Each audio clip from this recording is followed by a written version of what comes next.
Hello dear friend, इस video में हम क्वेश्चन डिस्कस करेंगे यूपी पीजीटी फिजिक्स 2016 का सॉल्यूशन। और ये पार्ट 6 रहेगा जिसमें क्वेश्चन नंबर 51 से 60 डिस्कस किए जाएंगे। क्वेश्चन नंबर 51 है, the half life of radon is 3.8 days, यानी कि टी हाफ हमें गिवन है 3.8 days. Starting from 9.6 milligram of radon, यानी कि हम कह सकते हैं एन नोट जो है वो 9.6 है मिलीग्राम। तो हमें ये बताने की कितना मटेरियल बच जाएगा, how much will be left after 19 days. तो हमें एन फाइंड करना है कितने टाइम बाद, टाइम की वैल्यू में गिवन है 19 डेज। तो देखो, जब आपको एन और एन नोट में रिलेशन चाहिए तो आप इस फॉर्मूले का यूज कर सकते हैं। N upon n naught equal to होता है 1/2 नंबर ऑफ हाफ साइकिल, यानी कि स्मॉल एन। स्मॉल एन क्या है? Number of half cycle. Small n को हम ऐसे भी लिख सकते हैं टाइम अपॉन में टी हाफ। टी हाफ क्या है? Half life. और टी क्या है? कितना समय लग रहा है। तो हम एक तरह से ये रेशियो फाइंड कर सकते हैं एन अपॉन एन नोट का। एन क्या है? किसी टी टाइम बाद कितने बचे हैं। एन नोट क्या है? इनिशियली कितना मास था, या फिर नंबर ऑफ न्यूक्लियाई भी बोल सकते हैं। फिलहाल उसको मास के टर्म में लिख रहे हैं। तो एन हमें फाइंड करना है। एन नोट हमें गिवन 9.6, 1/2। टी कितना है? 19। और यहाँ पर टी हाफ कितना है? 3.8। तो इसको आप 190/38 लिखेंगे, ये आएगा 5। तो 1/2 की पावर 5 आ जाएगा। और n upon 9.6 will be equal to 1/2 की पावर 5 मतलब 32। So n will be equal to 9.6 divided by 32। So it will be equal to 0.3 milligram, यानी कि ऑप्शन सी करेक्ट होगा यहाँ पर। तो ये फॉर्मूला आपको ध्यान रखना है। इस फॉर्मूला से काफी बार क्वेश्चन पूछे गए एग्जाम में। N upon n naught equal to 1/2 number of half cycle, या फिर टाइम अपॉन में टी हाफ। क्वेश्चन नंबर 52 है, टू लेंथ जिसकी आपको पावर गिवन है, आपको बताना है कॉम्बिनेशन ऑफ फोकल लेंथ कितनी होगी, यानी कि इनका जो नेट फोकल लेंथ होगी वो फाइंड करना है। देखो, अगर हम इक्विवेलेंट फोकल लेंथ फाइंड कर पाए जो कि P1 प्लस P2 के इक्वल होती है, तो मैं इस फॉर्मूला का यूज कर सकता हूँ P इक्वल टू 1/f। लेकिन फोकल लेंथ अगर मीटर में है तब तो यहाँ पर सिर्फ 1/f रहेगा। लेकिन अगर मान लीजिए आपको फोकल लेंथ सेंटीमीटर में चाहिए या सेंटीमीटर में पुट कर दो, तब यहाँ पर 100/f होता है सेंटीमीटर के लिए। तो इक्विवेलेंट फोकल लेंथ कितनी आ जाएगी? +2 - 2, यानी कि +2 डायोप्टर। तो इक्विवेलेंट पावर हमें पता चल गई है। Equivalent focal length equal to हो जाएगा 100 में इक्विवेलेंट पावर। और क्योंकि सभी ऑप्शन में सेंटीमीटर है तो इसलिए हम 100 वाला फॉर्मूला यूज कर रहे हैं। तो आंसर आएगा 100 में p। पावर कितनी है? 2। तो ये आएगा 50 सेंटीमीटर और प्लस का आएगा ये। तो ऑप्शन सी करेक्ट होगा यहाँ पर। पावर पॉजिटिव आ रही है, इसका मतलब यहाँ पर ये कॉन्वेक्स लेंस की तरह बिहेव करेगा। कॉन्वेक्स लेंस की पावर पॉजिटिव होती है, फोकल लेंथ भी पॉजिटिव ही होती है। क्वेश्चन नंबर 53 है, आपको डायमेंशन बताना है 1/μ0 का क्या होता है। तो ये भी क्वेश्चन काफी बार पूछा गया है। देखो, आप बस ये ध्यान रखो, speed of light equal to होता है 1/√μ0ε0। ठीक है, अगर आप इसका स्क्वायर कर देंगे तो ये फॉर्मूला हो जाएगा μ0ε0। अब प्रिंसिपल ऑफ होमोजेनिटी का अगर हम इस्तेमाल करें तो 1/μ0ε0 का डायमेंशन फॉर्मूला सी स्क्वायर के इक्वल होगा। सी क्या है? स्पीड ऑफ लाइट, यानी कि एक तरह से सी का जो डायमेंशन फॉर्मूला होगा वही होगा जो स्पीड का होता है, यानी कि LT-1। फिलहाल हमें 1/μ0ε0 का डायमेंशन फॉर्मूला चाहिए जो कि सी स्क्वायर के इक्वल होगा। तो we can write that the dimension formula of μ0ε0 will be equal to C का स्क्वायर। सी का स्क्वायर मतलब L²T-2। तो इस हिसाब से हमारा करेक्ट आंसर आएगा L²T-2, यानी कि ऑप्शन डी। क्वेश्चन नंबर 54 है, आपको बताना है कि लॉ ऑफ मेलस लॉ क्या होता है। तो देखो, ये मैं बताता है इंटेंसिटी, मतलब जैसे मान लीजिए एक पोलराइजर है और एक एनालाइजर है, उन दोनों की एक्सिस के बीच का एंगल अगर थीटा है तो जो इंटेंसिटी आपको पोलराइजर से बाहर निकलेगी वो इंटेंसिटी का फॉर्मूला, मतलब इंटेंसिटी डायरेक्टली cos² थीटा पर डिपेंड करती है। सो I = I0 cos² थीटा हम लिख सकते हैं। तो मेलस लॉ के अकॉर्डिंग इंटेंसिटी किस पर डिपेंड करेगी? cos² थीटा पर, यानी कि ऑप्शन सी करेक्ट होगा।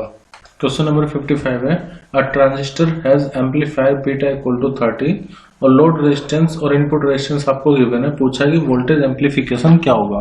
तो देखो, वोल्टेज एम्पलीफिकेशन का फॉर्मूला होता है करंट गेन, यानी कि बीटा इंटू में आउटपुट रेजिस्टेंस, जिसको हम लोड रेजिस्टेंस बोलेंगे, अपॉन में इनपुट रेजिस्टेंस। तो बीटा तो हमें गिवन है 30, आउटपुट रेजिस्टेंस कितना है? 4000, और उसको डिवाइड करेंगे 400 से, so it will be equal to 10, यानी कि 300 हमारा करेक्ट आंसर आएगा, ऑप्शन सी। क्वेश्चन नंबर 56 है, आपको बताना formula for variation of acceleration due to gravity while going above the surface of earth, यानी कि अर्थ के सरफेस से अगर आप ऊपर जाते हैं एट h हाइट ऊपर, तो वहां पर एक्सेलरेशन ड्यू टू ग्रेविटी कितना होगा वो हमें पता करना है। अगर अर्थ के सरफेस पर acceleration due to gravity small g है तो आपने फॉर्मूला पढ़ा होगा, स्मॉल जी और कैपिटल जी में रिलेशन होता है G equal to capital G m upon में r स्क्वायर। तो अगर हम सरफेस की बात करें, सरफेस के लिए मैं G लूंगा तो it will be equal to G M upon radius of earth यानी कि r स्क्वायर। लेकिन जब हम G डैश लेंगे तो अभी हम h हाइट ऊपर है तो हम ना सेंटर से डिस्टेंस देखते हैं, सेंटर से डिस्टेंस r और h, तो r प्लस h हो जाएगा। So we can write G dash will be equal to G M upon में r प्लस h का होल स्क्वायर। अब देखो G डैश को G से डिवाइड कर देते हैं, G डैश को G से डिवाइड करेंगे तो G M upon r plus h का होल स्क्वायर, और यहां से हमें मिलेगा जी एम अपॉन में r का स्क्वायर, जी एम से जी एम कैंसिल आउट होगा, सो r square upon r plus h का होल स्क्वायर आप इसको लिख सकते हैं। तो G डैश इक्वल टू हो जाएगा G r स्क्वायर अपॉन में r प्लस h का होल स्क्वायर। लेकिन यहाँ पर ना h अपॉन r के टर्म में गिवन है, तो एक काम करते हैं जी आर स्क्वायर इसको एज इट इज रखो और यहाँ से कॉमन ले लेते हैं। हमें h अपॉन r चाहिए तो हमें यहाँ पर कॉमन लेना होगा r स्क्वायर, तो मैं r स्क्वायर कॉमन ले लेता हूँ यहाँ से, यहाँ पर बचेगा 1, यहाँ पर बचेगा h अपॉन r का होल स्क्वायर, r स्क्वायर से r स्क्वायर कैंसिल कर देते हैं तो g डैश की वैल्यू कितनी आएगी, g 1 plus h upon r का होल स्क्वायर। तो इस हिसाब से हमारा ऑप्शन डी करेक्ट होगा। दूसरा एक और फॉर्मूला भी है, इसी को हम उसको मॉडिफाई करके लगाते हैं, g डैश इक्वल टू होता है G 1 minus 2h upon r। लेकिन ये फॉर्मूला हम तब इस्तेमाल करते हैं जब हाइट की वैल्यू r से बहुत कम हो। और एक फॉर्मूला ये वाला है G dash equal to G r upon r plus h का होल स्क्वायर। ये फॉर्मूला हम तब इस्तेमाल करते हैं जब हाइट की और जो रेडियस ऑफ अर्थ है वो लगभग एक ही ऑर्डर में रहे, तो हमें ध्यान से यूज करना होता है कौन सा फॉर्मूला कब इस्तेमाल करेंगे। अगर मैं डेप्थ की बात करूं तो डेप्थ के लिए फॉर्मूला हो जाता है G dash equal to G 1 minus D upon में R। D डेप्थ में अगर आप नीचे जा रहे हो तब तो यहाँ पर 1 माइनस D अपॉन R आएगा, और अगर आप ऊपर जा रहे हो h हाइट ऊपर तो 1 माइनस 2h अपॉन R। मतलब कि भले ही आप सरफेस से ऊपर जाओ या नीचे जाओ, दोनों ही की केस में acceleration due to gravity decrease होगा और जो वेट होगा ऑब्जेक्ट का वो भी डिक्रीज होगा। क्वेश्चन नंबर 57 है, for a perfectly rigid body Young's modulus कितना होगा। देखो यंग्स मॉडुलस का आपने फॉर्मूला पढ़ा होगा, स्ट्रेस अपॉन में लॉन्गिट्यूडिनल स्ट्रेन या फिर force per unit area upon में डेल्टा एल इंटू में एल। So we can write force length area delta L, यानी कि जो यंग्स मॉडुलस है वो इनवर्सली डिपेंड करता है चेंज इन लेंथ पर।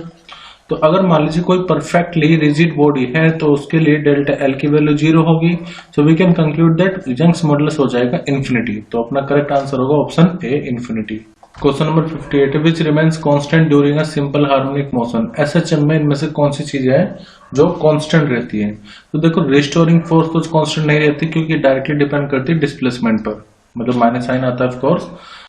काइनेटिक एनर्जी का फॉर्मूला होता है के, पहले मैं पोटेंशियल एनर्जी का बता देता हूँ, हाफ के डिस्प्लेसमेंट का स्क्वायर, और काइनेटिक एनर्जी का फॉर्मूला होता है हाफ के ए का स्क्वायर माइनस एक्स का स्क्वायर। तो जितने भी तीनों क्वांटिटी हैं सब ये कहीं ना कहीं एक्स पर डिपेंड कर रहा है। एक्स मतलब displacement of the object from the mean position. जैसे मान लीजिए कोई पेंडुलम है, वो मोशन करके यहाँ पर आ गया तो हम उसका डिस्प्लेसमेंट ये डिस्टेंस बोलते हैं एक्स।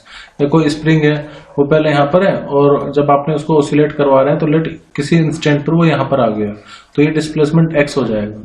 तो kinetic energy, force, potential energy ये सब वेरिएबल होती है क्योंकि ये कहीं ना कहीं डिस्प्लेसमेंट पर डिपेंड कर रही है।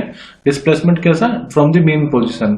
सो एक्स अगर वेरी करेगा तो ये सब क्वांटिटी वेरी करेगी, तो ये सब तो हो गई वेरिएबल। यहाँ पर करेक्ट आंसर होगा time period. Time period actually होता है T equal to 2 pi root M upon K. M भी कांस्टेंट होता है, मास स्प्रिंग कांस्टेंट भी कांस्टेंट ही होता है, तो इसलिए यहाँ पर करेक्ट आंसर होगा ऑप्शन डी। क्वेश्चन नंबर 59 है, what is the relation between phase difference और पार्ट डिफरेंस में क्या रिलेशन होता है। देखो फेज डिफरेंस इक्वल टू होता है 2 पाई अपॉन में लैम्डा इंटू में पार्ट डिफरेंस। यहाँ पर करेक्ट आंसर होगा option A, delta phi equal to 2 pi upon में लैम्डा इंटू में डेल्टा एक्स। क्वेश्चन नंबर 60 है, when the net external torque acting on the body is 0, तो इनमें से क्या कांस्टेंट होगा। देखो आपने फॉर्मूला पढ़ा होगा, torque equal to D L upon D T.